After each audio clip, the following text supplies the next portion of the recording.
Uh-oh. Hey, top of the morning. Jack Daniels at the Boxers Trainers channel. And for some strange reason, the live chat is unavailable. So it's just you and me um, today. We don't have a live chat. I don't know. There's a notation on the screen that says, sorry, live chat is currently unavailable. So that being said, we got to keep it moved. Jack Daniels at the Boxers Trainers channel. And yesterday, excuse me, day before yesterday, I had a conversation with y'all in regards to Gervonta Tank Davis and whether, in all actuality, because it is being alleged that Gervonta Tank Davis is having a difficult time finding an opponent for his debut of November 2nd, right? So I did that show and I got a lot of comments basically indicating that um, they felt a compelling need to tell me that Gervonta Tate Davis wasn't ducking. The person of interest in that particular show was Devin the Dream Haney. I said because Devin the Dream, no, excuse me, Gervonta Tate Davis is having a overwhelming um, uh, loss for an opponent to fight on November 2nd. Why not consider Devin the Dream Haney? Based on the fact that Devin the Dream Haney has been calling out Gervonta Tank Davis forever, right? Now, that's been duly noted. Argue if you want to, but the fact remains the same that Devin the Dream Haney has been calling Gervonta Tank Davis out forever. So I stated that, and again, I got a whole bunch of comments, saying challenging the validity of whether Tank Davis was actually a duck. In my opinion, Tank Davis and Tank Davis team seems to imply that they're having a problem finding an opponent. Right now, I find it hard to believe. We're talking about the cash cow of boxing, the face of boxing, right? And most boxers know that if they get in the ring with Gervonta Tate Davis, they're going to have a good payday. And in all actuality, boxing is a prize fight. You get a prize for fighting, right? So that's one of the things that boxers and fighters do for a living, right? They bite, they box, they fight. You know what I mean? So to say that, well, Gervonta Tank Davis is having a hard time finding an opponent. Now, either that can go two ways in my highly educated opinion, right? Either he's cherry picking his opponents, or he's ducking his opponent. Now, you can have it either way you want it, but it's either one or the other. You know what I mean? Any intelligent people would come to a logical conclusion that it's either one or the other. Now, be that as it may, you can like it or dislike it, but the fact remains the same. Something is terribly wrong in the Davis camp when it comes to finding an opponent. Now, Jose Valenzuela, right, was allegedly in, oh, let me rephrase that, is allegedly in serious negotiations with Gervonta Tate Davis and the Gervonta Tate Davis team for a fight for November the 2nd this year, right? And at first it was said that Jose Valenzuela was taking off the rest of the year to rest or whatever the case may be, right? He wasn't going to fight this year, right? But as I thought back to that this particular incident, right, what was alleged about Jose Valenzuela, I thought to myself, well, he is just like anybody else that would want to get in the ring with Tank Davis based on the fact that it's a good payday, right? If he beats Tank Davis, that catapults his career to stardom, right?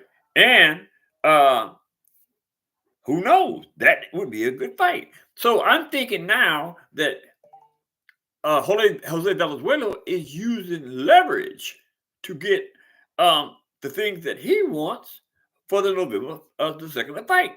And that's a logical conclusion based on the fact that now, allegedly, they're in serious negotiations. You know what I'm saying? So it just seems like there's a lot of game plan when it comes to uh, making a fight with Gervonta Tate Davis. to me on both sides when it comes to Jose Valenzuela and Gervonta Davis, right? But I will say this. Hopefully, we'll get a fight between Gervonta Davis and Jose Valenzuela because I believe that would be a good fight. I also believe that Jose Valenzuela stands a good chance of beating Gervonta Davis if they fight on November 17th. Jose Valenzuela, to me, is a perfect matchup for Gervonta Davis, right? In the sense that he has a real good jab. In my opinion, as I've stated several times before, the jab is a key component, right, to a boxer's skill set, right? What he knows and what he doesn't know in the ring in reference to his punch selections, right? Like, to me, I say this because the jab was my ultimate weapon, right? With the jab, you can put a person in any position you want him in because he never knows when you come in with that jab, right? One punch jab, two punch jab, whatever. He never knows. So he's always off balance, right? He can't never get his motor going, right? Whether it's moving forward or moving backwards, he never can get his motor running because he's basically in a position where he is a lot of uncertainty with that jab. That jab is study pop. I mean, you know what I mean? It's coming from everywhere, right?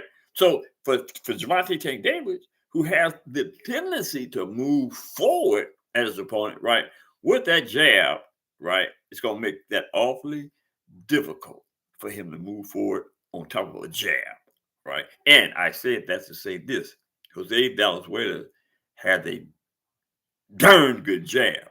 I'm almost reluctant to say a devastating jab, right? I've also seen Jose Valenzuela use that jab off of a right hand with another jab, right? And you know what I'm saying? Confusion. That creates a state of confusion. You know what I mean? I say that because, again, the jab was my ultimate weapon, right?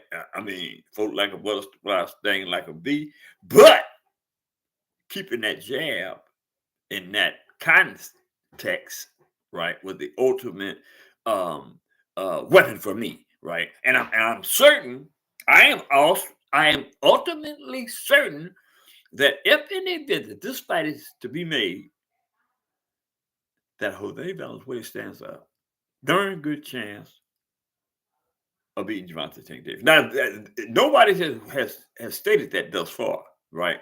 In fact, this is all hypothetical because the fight hasn't been made.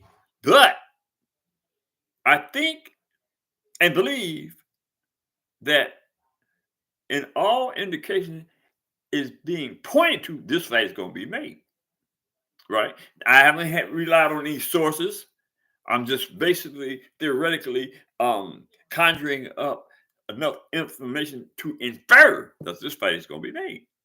Right? And we need a good fight between a brawler, a good left hand brawler in Tank Davis, and a good right hand uh, uh, puncher, fighter, boxer, Jose Valenzuela. And I think I need to insert this. Now, we do understand that Gervonta Tank Davis is a 135-pounder lightweight, right? And Jose Valenzuela is a junior welterweight, which is one division up, right? So that being said, in order for this fight to be made, it has to come in with a catch weight, right? Now, can they come in and do a catch weight and put both the belts on the line? Now, obviously they can because this is what the um, uh, rules are in the boxing scheme of things. Is that the catch weight leaves both parties, the 135 or 145, with leverage to make a negotiated arrangement where that catch weight will bring them both in the ring with both belts. And that it being said, that would make for a good catch weight fight, I think, right? That being said, look, hit that subscription button, hit the like button, drop a comment in the comment section, and let me know what y'all think about actually, and seriously speaking, on whether Gervonta Davis and the Gervonta Davis team is ducking or cherry picking. And then look, share my video with your friends and relatives, okay? And look, if anybody's seen Bud Boxing, have them to tell Bud Boxing to give me a call. That being said, I'm gone later.